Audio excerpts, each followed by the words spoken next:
Hey everyone, I'm super psyched to share with you this tutorial how to make an exotica record. Exotica, arguably the most tropical of all genres, a genre that has been swept and faded by the tides of time to only see resurgence in small listening communities today. So I figured I would love to create a template, a production template that would benefit me to create this style of recordings and also benefit you as well. So I'm glad to share. The record that we will make today will sound like this.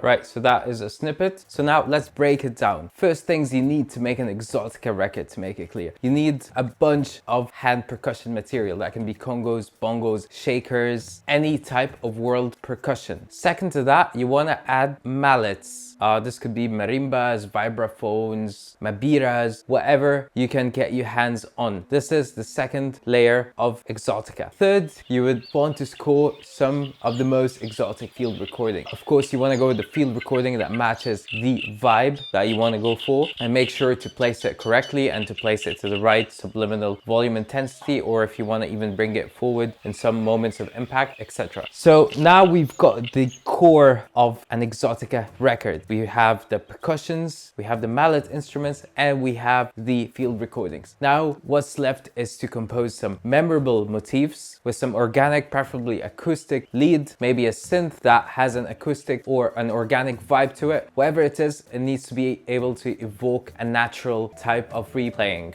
So that's very important. So memorable motif, we're not going for something crazy, we're not going for something extensive, we're going for something sweet, short, that can be repeated a couple of times, maybe 3 times during the song. And second to that, we would like a poetic chord progression. So the two things that we need on top of our core is a memorable melodic motif. Number 2 is a poetic chord progression that can carry the song into a deeper dimension. Usually it's going to be composed out of 8 chords, and it's going to be modal. Could borrow chords from an exotic scale, it could borrow from parallel scales, relative scales, or even abrupt. What's important is it is a rich and poetic chord progression, and usually it can have extension chords. That's 7 chords, 9 chords, 11 chords, 13 chords, and we want to play it with a lush emotive instrument, which is most usually strings or an electric organ. So here we go. So overall, here are the components of an exotica record. Number 1, percussion. Number 2, mallet instruments. Number 3, field recordings. Number 4, lead instrument, soft, emotive, natural sounding lead instrument. Number 5, harmonic instrument, either strings or electric organs, or something that can emulate one or the other. Okay, most exotica records that I've heard does not have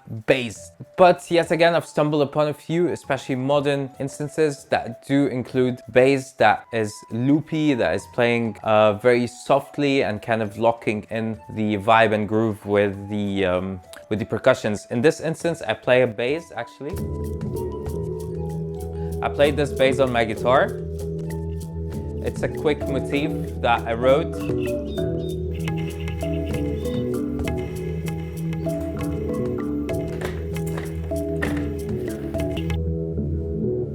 It's a power motif. I'm running it through a bunch of pedals here. Usually you want your support lead maybe to have a secondary lead that plays in heterophonies. And that is a safe choice because since we're playing short motifs that are memorable, you want to add a bit to the dimension of it. So to do that, you play a secondary lead, secondary support to the lead, which is a bell instrument, also soft instrument, maybe a bell synth, a resonant but soft sounding instrument to basically play the same notes as the lead, but just with slight variation in time, like here.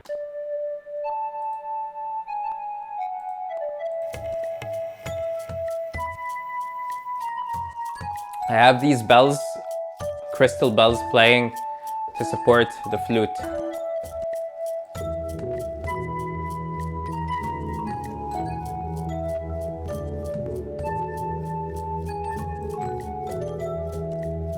Same also with the harmonic motif, with the chord, emotive chord progression. Most usually you're gonna want to have it play and have a secondary support that's playing maybe an octave higher or even an octave lower that is softer, but that adds more harmonic richness, and that's also played in free time. Not fully heterophony because it's gonna play the same chords, but maybe just a slight variation effect or have it affected differently.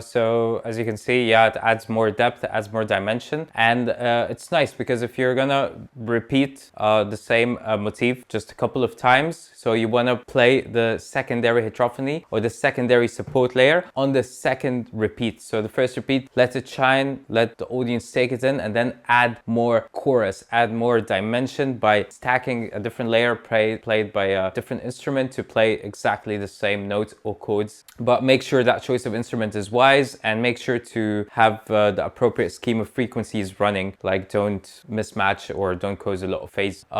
So there's that. When it comes to field recordings, I chose to have a wind field recording that I experimented. I ran it through a bunch of phasers just to get some extra color out of it and dimension. It sounds natural, it sounds now harpy, even though it's like originally a wind wind sample. I also got a warbler birds. So these are my two choice of field recordings that I simply just intuitively came up with to add. Like I didn't give it a lot of pre-thought.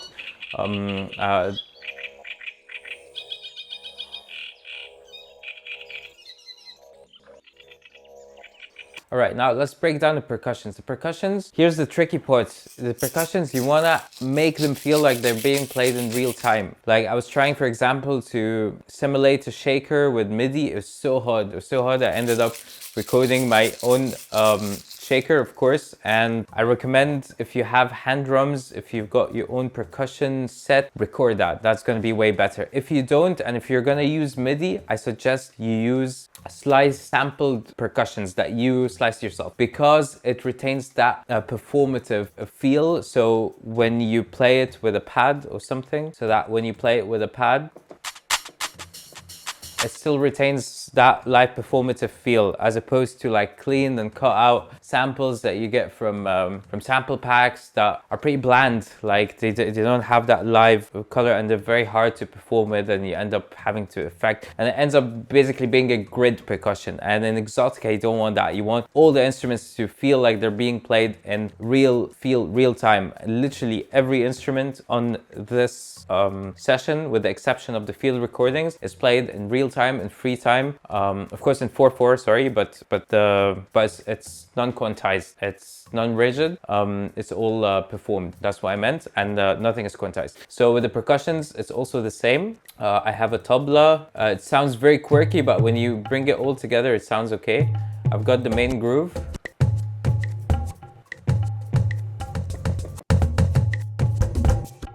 These are chopped off samples that I scored from records that I like, that I have in my arsenal ready to be chopped up, and I just simply sliced them into a drum rack so that I could form them like that in real time. And just the first thing that came that felt correct for this vibe that I'm trying to maintain, I went for it.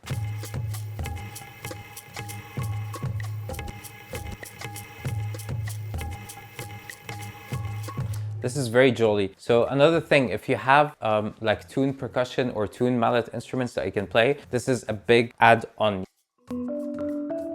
tuned percussions alone have the ability to create that frame of exotica already in your record. So try to find them. I'm using the only plugin that I know of personally, not that I've dug too deep or anything, that has a good deal of tuned percussion. This one, a Fluid Strike, can't remember the name of the company, but that's one I used here. So there's that, in addition to sampled tabla running through reverb. Yeah, that's a sampled drum from a record that I sliced up. Another sampled drum from a record here. See how that sounds.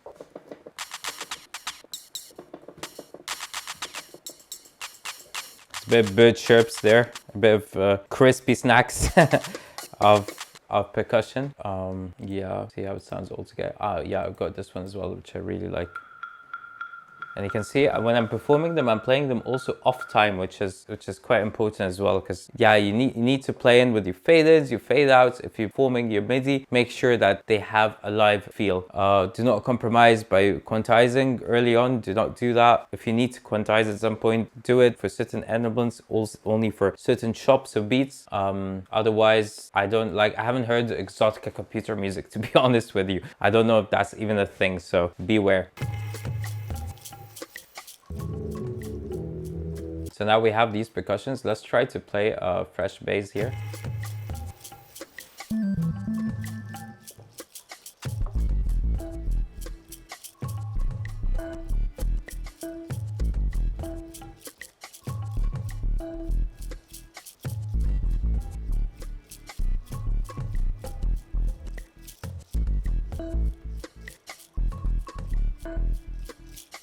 The beauty of exotica as well, what I've noticed in a lot of exotica records that I listen to, is you can have this different tempos playing at the same type kind of vibe. Like your bass is playing somewhere, meanwhile your melody is also flying in a different tempo.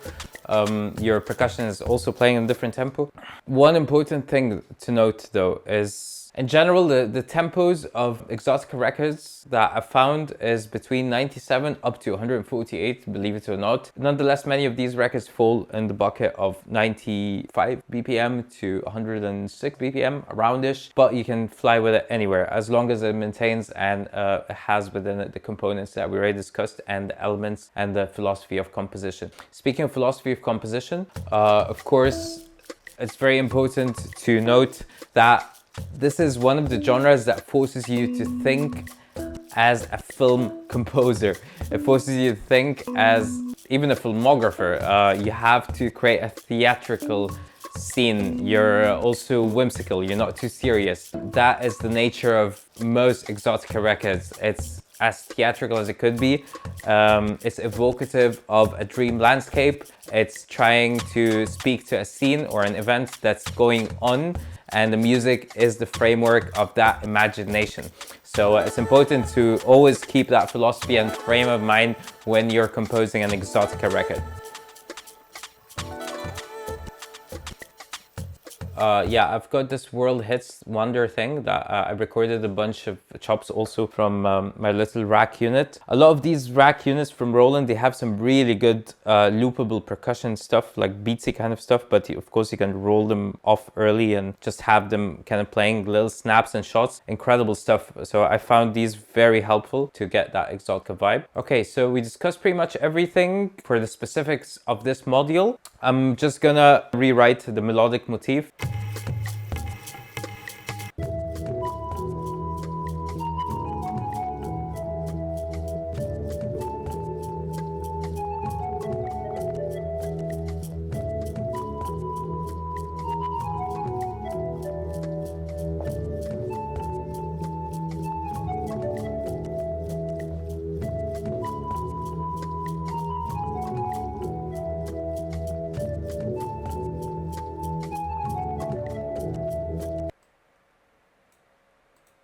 Alright, so for this session, we've looked into the components that make up an exotica record. We've also looked into the philosophy of an exotica record and how to approach writing a melody and writing a harmonic motif and finding field recordings and also selection of instruments.